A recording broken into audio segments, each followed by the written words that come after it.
من الشيطان الرجيم. بسم الله الرحمن الرحيم. Ladies and gentlemen, brothers and sisters, Assalamu alaikum wa rahmatullahi wa barakatuh. Thank you.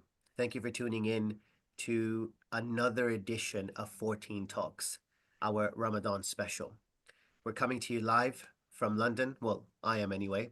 I'll let you know where our guest is coming from in just a bit. But here we are. Is it safe to say that we're in our final stretch of this sacred month? Well, majority of the days and nights have passed us, and there's about maybe 10, 11 left to go. And already beginning to feel a little melancholy, if I might say so myself. Ramadan, it's the month of mercy, the month that keeps on giving. And here we are in the doorstep or at the doorstep of Laylatul Qadr. Just when you thought there was nothing further that Ramadan could give us, even though it's given us a blanket of blessings, a blanket of banquet of grace of Allah subhanahu wa ta'ala. And here we are, another door has opened, the skies, the heavens have opened, the angels have descended and are asking us, what is it that you need so that we can write your destiny? Um, Apart from all the celestial grandeur, we also have a wound in our hearts, and that wound opens up every Shahr Ramadan, every 19th and the 21st. That is because the father of orphans, the lion of Allah, the gate of knowledge, Imam Amir al-Mu'mineen Ali ibn Abi Talib alayhi salam, was taken away from us, and in a brutal way as well. Um, Tonight, in a very kind of somber way and approach, we will be speaking about Laylatul Qadr and its merits, but we will also be speaking about the man of the hour. That's our Imam.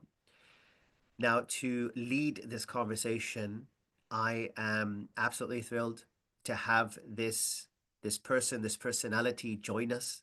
I'm delighted that despite him not even being in the UK, because he moved out about a year ago, we didn't let these logistical challenges get in the way, and we still managed to extract some of his valuable time tonight. I'm speaking of none other than Sheikh Nabil Awan, whom I've had the opportunity to meet with in person about a year ago. And that was to do with 14, an event in 14. And you guys can see this on your screen right now. This was Sahifa Fatimiyya. Oh, sorry, Sheikh Nabil. Assalamu alaikum, first of all. I've already begun to speak to Alaikum you. salam wa rahmatullah. How are you doing today, sir? Alhamdulillah. I'm very well, thank you. So just for Uh, the benefit of our viewers, you're like I said, you're not in the UK. You escaped to Canada. Much better weather.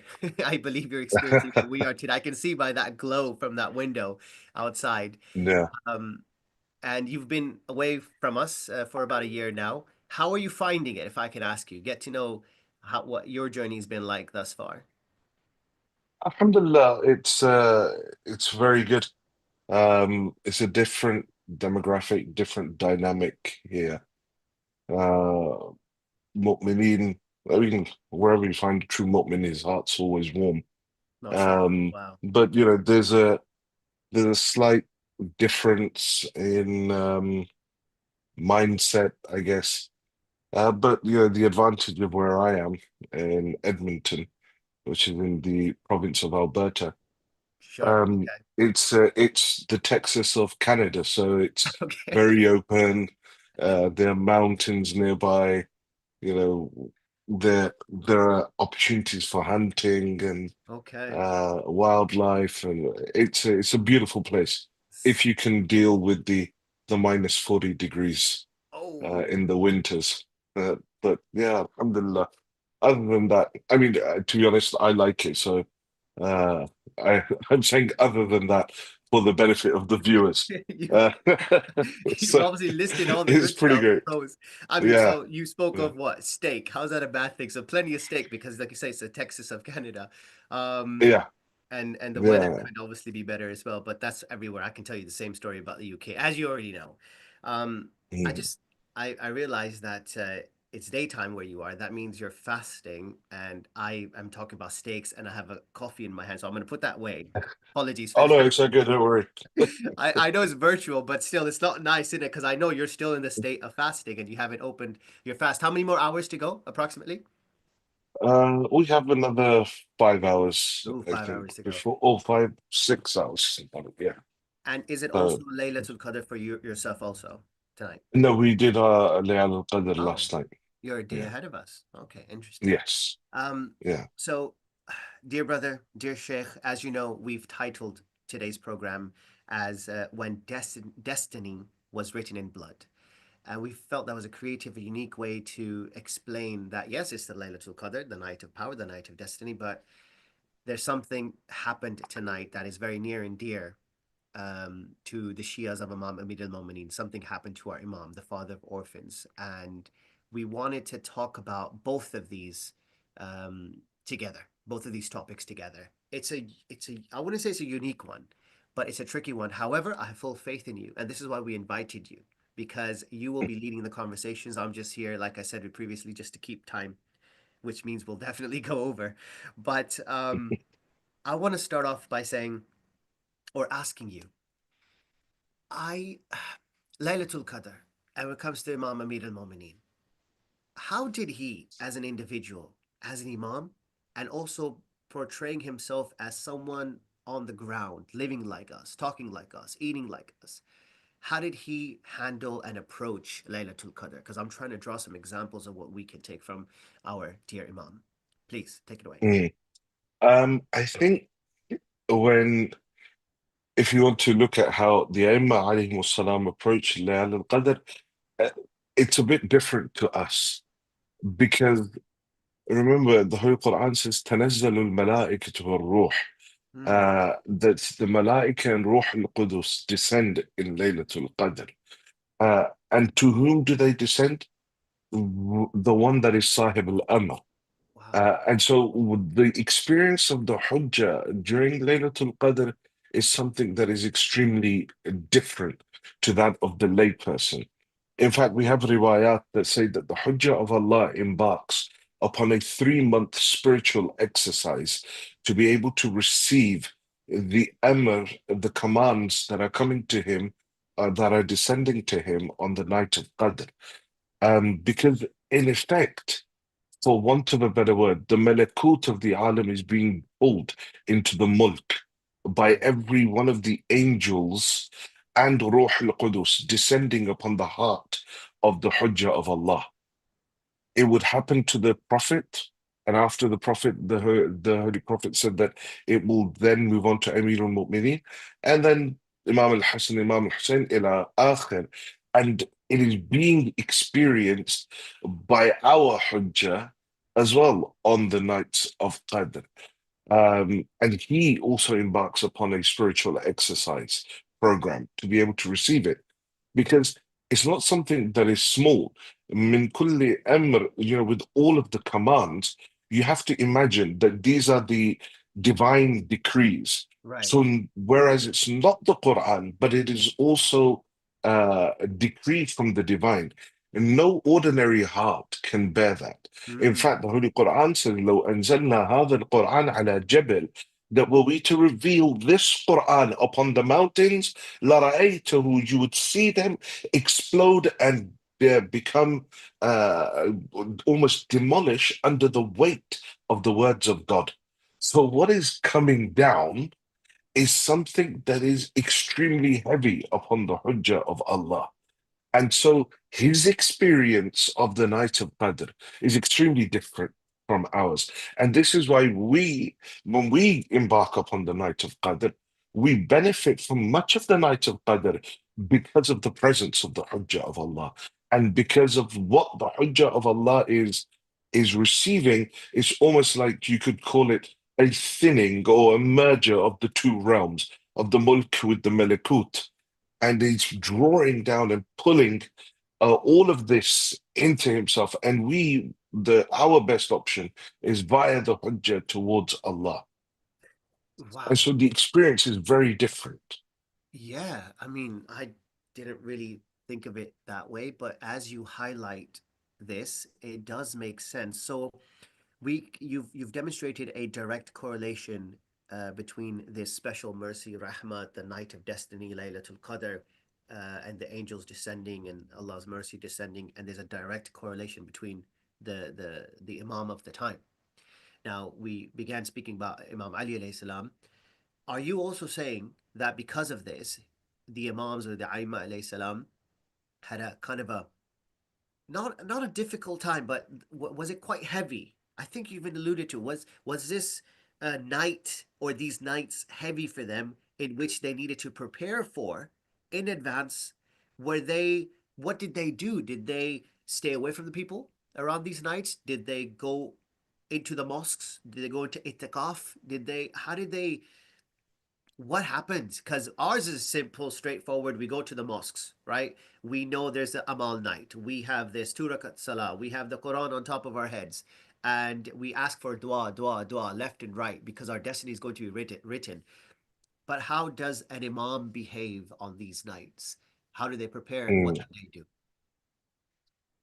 So first and foremost, you know that the Hujjah of Allah is aware of what is the true night of Qadr. Right. Okay, whereas we have, 19th, 21st, and 23rd, Yes. um, but the Hujjah of Allah is aware of them. Although we have a reasoning for each of them, we said like a draft is written on the 19th, then it's, semi-ratified on the 21st, and then rubber stamped finally as being your final draft on the 23rd. Right. Or some say it could be 19th or 21st, or but more than likely it's the 23rd. However you look at it, these are three opportunities for an individual to almost strike gold.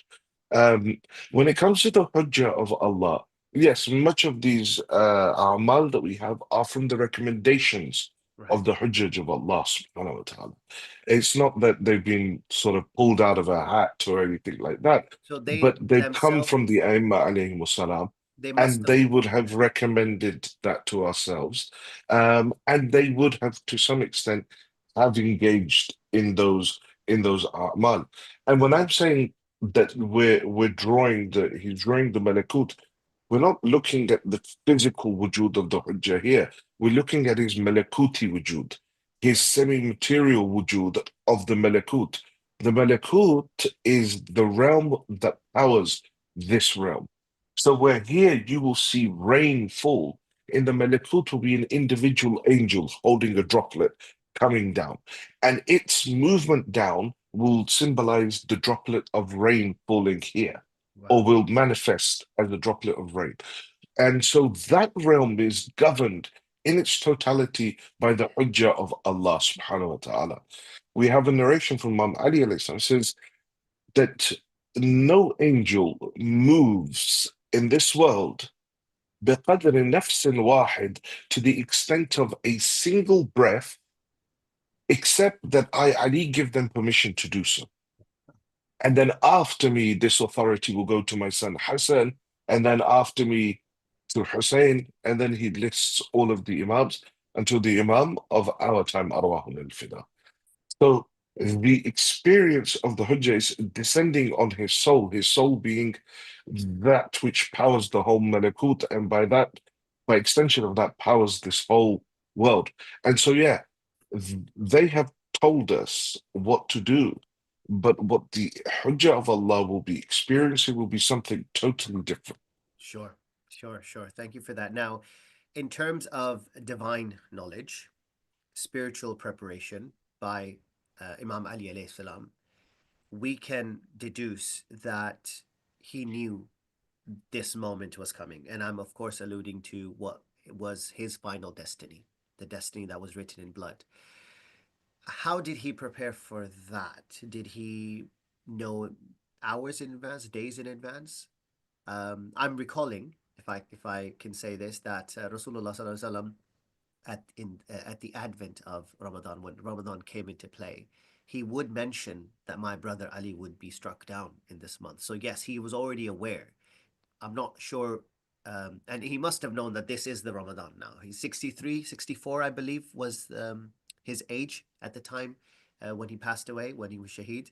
So he must have known this is the month, this is what's going to happen. how did he prepare? Did he start to write his will? Maybe he had it verbally stated previously. Maybe he thought this was a good time to write. How did he prepare for his final moments? Yeah. The first thing is obviously Imam Ali alayhi salam, he knew Sure. about this. Rasulullah had told him, and also the Hujjah of Allah has knowledge of the unseen. If even though they may not have permission to act upon that knowledge. So it's access to the divine knowledge as and when they wish to access it. So though the Imam may have had the knowledge, he may not have accessed it at that moment, or at times what is even worse, if you look at it in terms of the difficulty of the musibah, is that he has the knowledge, but for the sake of um, mankind, or in fulfillment of the will of God, he does not act upon that knowledge, and so happily goes towards it. Does Amir al-Mu'mineen leave a will? Yes, obviously we have two different uh, parts within Nahj al-Balagha that are known as the will. One of them, they say, is famously to his son Muhammad al-Hanafiya. And then the other one is a letter. Sayyid Radi brings it as a letter in Nahj al-Balagha. Imam Ali alayhi salam, on the way back from Siffin, he writes a letter to Imam al-Hasan. Mm, And in that, he begins that letter very beautifully. It says, Min waladil fan, from the father that is about to be annihilated, or mm, that is annihilating, meaning the human being as he moves through time is losing. That's why the Quran says, Wal asr, in al insana lafi khusr, that by time man is in loss. yes. What is he losing if he's just born? He's losing time, because every moment that passes, you don't get it back. So how Ali says, from the father that is expiring towards his son, who is, engaged within the world, and he's talking to like he's alluding to the youthfulness of a Mhm. son who is taken in by the world, and then he gives him a series of advices. Sure. So there's that Imam Ali alayhi salam did. And then he spends the whole night in ibadat prayer. Mm, And we hear yes. in the house of Sayyidah Zainab. And then constantly walking out, looking at the moon and saying, This is it. This is the night that Rasulullah had told me about. What was he at that Uh, time reflecting and talking to himself, or was he maybe making the narrators aware that I already knew what's about to happen, but you need to know that I know and be prepared? Or could it be all of the above? um, no, I mean, because the person narrating it is Sayyidah Zainab, and she's Okay. just narrating her father's Sure, sure. state at that time. Because, at the same time as Imam Ali alayhi salam saying all of this, he's going out and he's saying Inna lillah wa inna ilayhi raji'un. Then he's coming back, he's praying for a while, then he'll go back and he's saying, min qillati dhad wa bu'du safar. So how small is the provision of Ali, and how long is the journey that lies ahead of him. Wow. So there is this whole, even as he's leaving the home to go for Fajr, his belt catches on the hook of the door, and Mm, he unhooks himself and he recites poetry to himself. Says, "Fasten your belt, walk towards this death." I'm paraphrasing, but so he's aware, sees the geese that stop him along the way, and then he moves them. So all of this is a man that is preparing for that mm. for that reality. And then when he Ultimate struck reality. Fuztu wa Rabbil Kaaba, by the Lord of the Kaaba, had become successful. Because You this is what he had been waiting for.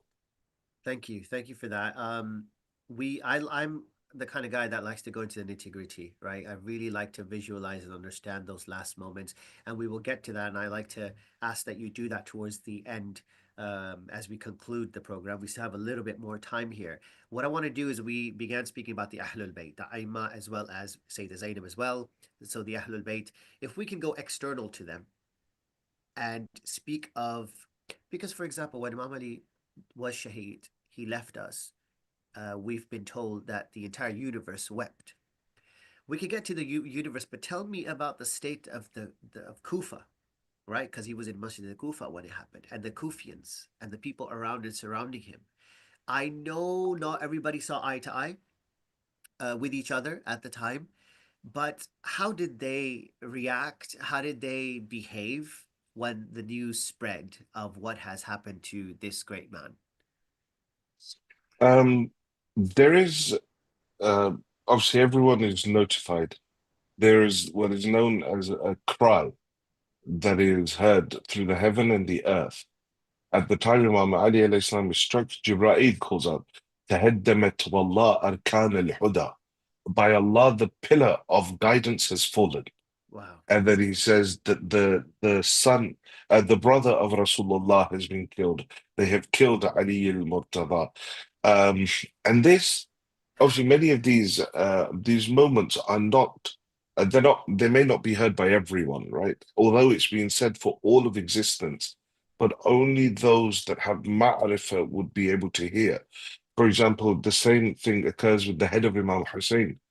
Not everyone could hear the head reciting Quran. Mm. Only certain individuals could. It wasn't something that was openly being done. It could only be by those that had that ma'rifah. Anyhow, so Sure. you have this. Um, the other thing is not seeing eye to eye um, is a bit of an understatement in the sense of you have to think that Ibn Muljim is part of the Khawarij. Um, Yeah. these you look at those latter khutbat of Amir al-Mu'mineen and where he's scolding the people of Kufa. He's saying, "Oh, what is wrong with you? You have broken my back. You have done this to me. From war, he talks about, I called you out for war. You say it's too cold. And when I take you in the summer, you say it's too hot." Says he curses them. So he curses them because Wow. they have like they have grown heavy on him. um there's Become a various places burden for scolding him. them. Yeah. Yeah, I mean, like, yeah, it's they are, this is the hujjah of Allah who cares about the makhluk more than a mother cares about her child. And so he's talking to each of them and he's like, what is wrong with you? Why are you not listening? He'll be talking about the bazaar. Why is it I see that your women are going out into the bazaar and they're rubbing shoulders with the men that are walking through the streets? Like uh, he, these are individuals who are not listening to him at all. And so yes, there are a group that come to the house of Amir al-Mu'mineen, the orphans that he would Yes. go to in the middle of the night.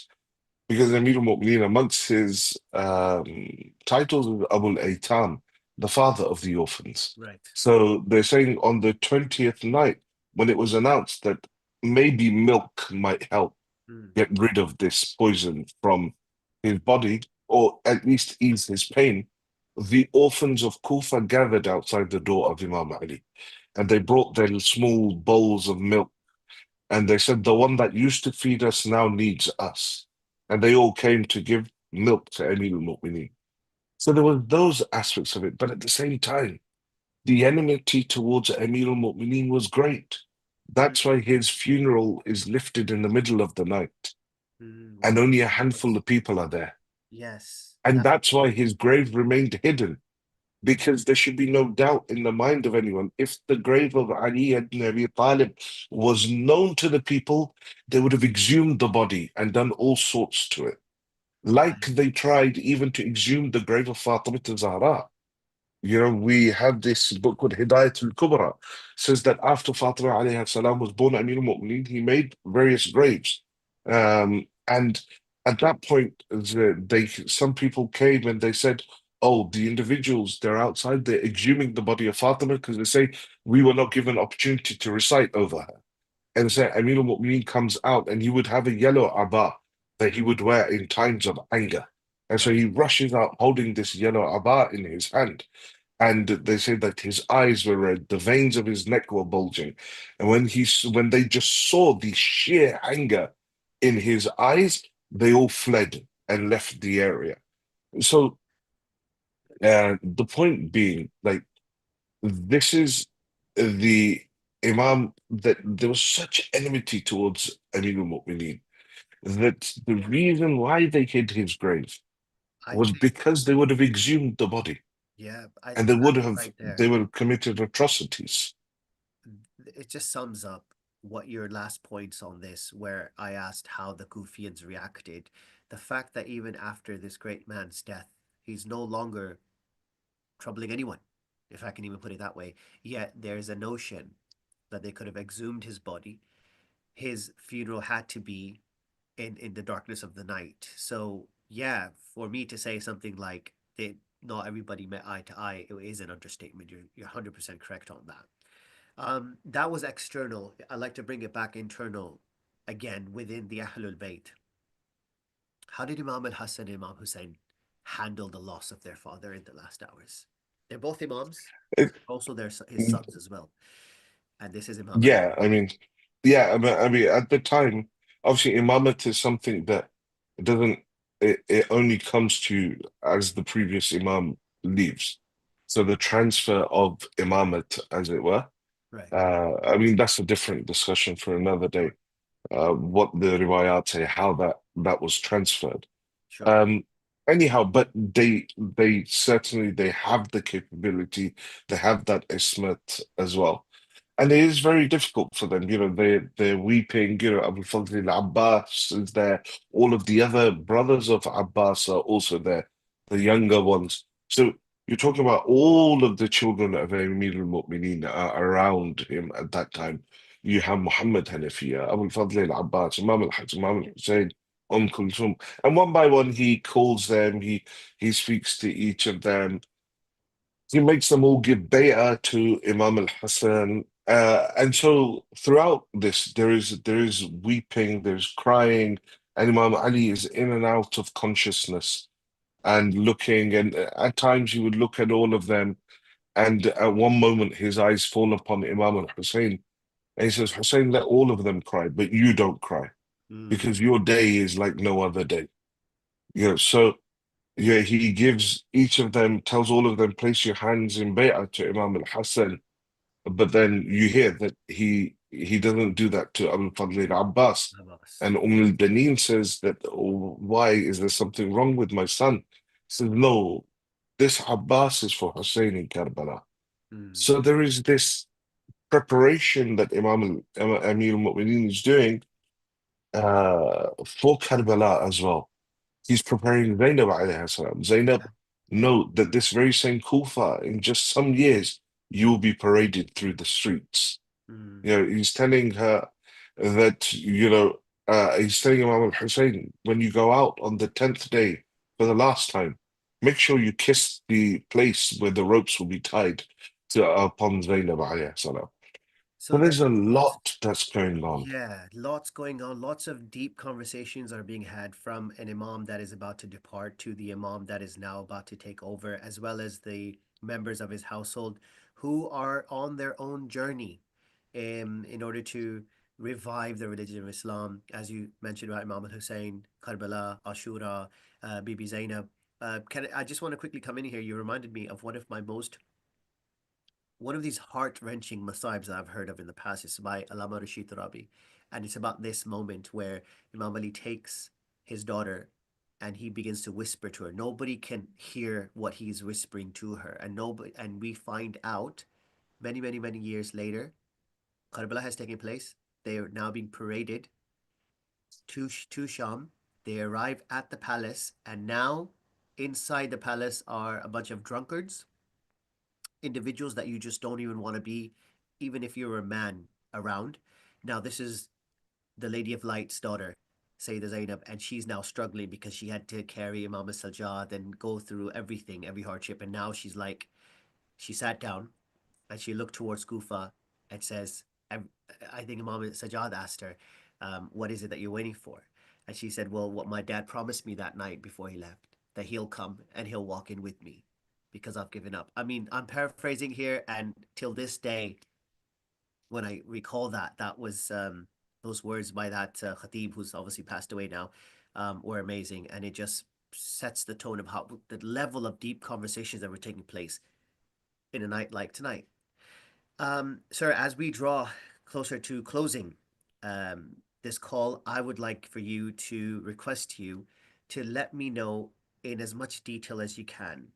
You've already said that he was at his daughter's house. He left his daughter's house. His sahur, because this was before Fajr time, was very little. I take it because he's not a man who would heavily eat. Of course, just a couple of morsels here and there. As he's leaving, the geese you referenced were holding on to his abakaba, kind of alluding, don't go. Yeah, Imam Amir al-Mu'mineen, they know, animals know. And now he's arrived in Masjid al-Kufa, where all this is about to take place. I know there's some worshippers already there. Maybe they slept during the night, and he's there as well, the La'in. What happens after? Please, if you could let us know. Inshallah. Um, so Amir al-Mu'mineen alayhi salam, he walks into the masjid, and he sees a bunch of people that are asleep in the masjid. And so he goes one by one to wake each of them up until he reaches Ibn Muljim, who's sleeping on his stomach, in order to conceal the sword that he has. And Right. Amir al-Mu'mineen hits him with his foot and he says, "Oh man, wake up." He says, "Do not sleep on your stomach, for this is the sleep of shaitan. Either sleep on your back or sleep on your right or your left." And then he gives reasons for this. And then he goes up to the minara and he begins to give the adhan. And now this is the last time that Kufa will hear the voice of Ali alayhi salam. The orphans of Kufa, even us, we are orphans on this night. The Holy Prophet said, "Ana wa Ali abawa hadhihi al-ummah." That me and Ali, we are the fathers of this ummah.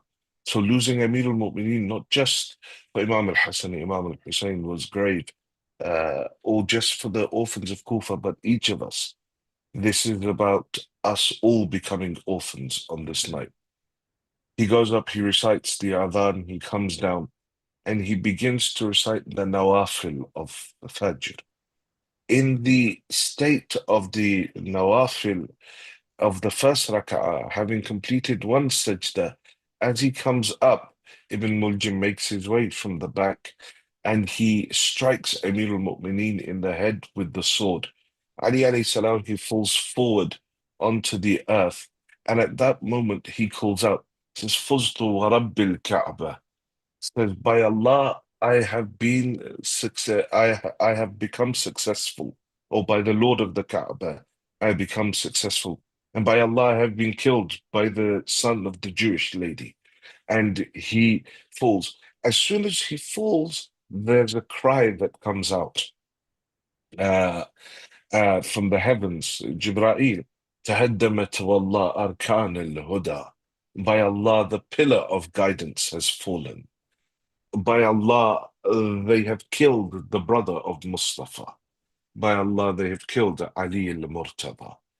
And everyone rushes towards Amir al-Mu'mineen as he lies there. Imam al-Hassan, Imam al-Hussein. And as Amir al-Mu'mineen sits on the earth of Karbala, earth of Kufa, he picks up the earth of Masjid al-Kufa and he pours it into the wound of his head, reciting the ayah of the Holy Quran, "Minha khalaqnakum wa minha nu'idukum wa minha nukhrijukum taratan ukhra." Says that from it we were created, to it we will return, and from it again we will be taken out another for another time. And so all of this is happening. Then Imam al-Hassan comes, Imam Hussein, and Amir al-Mu'mineen says, "No, my son Hassan, go complete the salah. Lead the salat al-Fajr for the people." So then Imam al-Hasan goes, he leads the Salat al-Fajr for the people. And then he comes back to Amir al-Mu'mineen. And in that hubbub, Ibn Muljim has fled, and some people have chased him, Right. and they've brought him back. And now he's brought and he's stood in front of Imam Ali alayhi salam. And here, Imam, he looks at him. He says, "Tell me, was I not a good Imam to you? What ill did I do to you that made you commit such a heinous act?" And then he turns to Imam al-Hassan, and you see the hands of this man are tied. So he says, "Untie him." He says, "Untie him." And they bring water or milk for him, what we need. And he says, "Give it to him. He looks thirsty." Mm. And then he turns to Imam and says, "My son, if I die from this strike and you wish to take revenge and avenge my death, first and foremost, forgive him if you can. But if you cannot, then only strike him with a single strike, for he only struck me with a single strike." Justice. Wow. The second thing is that when you keep him, you will keep him prisoner in your own home, and do not restrict his food. Do not restrict his water. In fact, feed him what you are eating and drink, and let him drink from what you are drinking. And this is the mercy. When we say Ali is the father Yeah. of this nation, of this ummah, you see how it is that Amir al-Mu'mineen is being with his killer. And then Absolutely. they take Amir al-Mu'mineen to the house. But these are the events that surround those moments in Masjid al-Kufa. Very dark, dark night indeed, which is such a contrast because the night of Laylatul Qadr is meant to be illuminating, is meant to be full of nur and rahmah. And look what these individuals did to our Imam. So, our dear brother, Sheikh Nabil Awan, we are ever so grateful for what you've done for us today. I'm sorry, but we have run out of time. We were meant to keep this within 30 minutes. However, I believe it's been a very fruitful 30 minutes. We just want to thank you, a heartfelt thank you to you, our dear guest, Sheikh Nabil Awan, for your wisdom, your guidance, your time. And we look forward to, inshallah, inviting you back again in the near future and enjoying your time with us, your valuable information that you give us. Uh, Ladies and gentlemen, brothers and sisters, as we come to the end of tonight's virtual online gathering, let's take a quick moment to reflect. We have walked through the final moments of Imam Amir al-Mu'mineen, Ali ibn Abi Talib, the father of orphans, as our Sheikh said, the embodiment of justice, as our Sheikh has highlighted and given evidence of, the pillar of knowledge. The merits of this man are endless. We've also been reminded of the grand and miraculous Laylatul Qadr as well, the night that holds the destiny of our souls. So please, guys, during these nights, do remember us, do remember Team 14, as well as our guests like the Sheikh and all the oppressed around the world who are in need of your du'as, of your supplications. There's no better night. Not only is it month of Ramadan, but it's Laylatul Qadr. So please do take advantage of these nights. Before we part, one final request to you guys. Um, if you could please help us reach 1,000 subscribers, right? These days it's not even that much, so it should be very super easy for you. On YouTube, if you just hit that subscriber button so we can increase um, our reach, and we can also understand that you want more of this, inshallah, not just in the month of Ramadan, but afterwards as well. Don't forget, there's one more episode that remains in this holy month. And inshallah, you will be able to join us for this powerful closing, which will be featuring our brother Abbas Fashori. Inshallah, that will be the last Ramadan edition of 14 Talks. With that said, I say thank you for tuning in. I request you again for your du'as, and I pray for you as well. So may your nights be filled with prayer, reflection, with divine mercy. Take care of yourself until we meet again. Wa alaikum assalam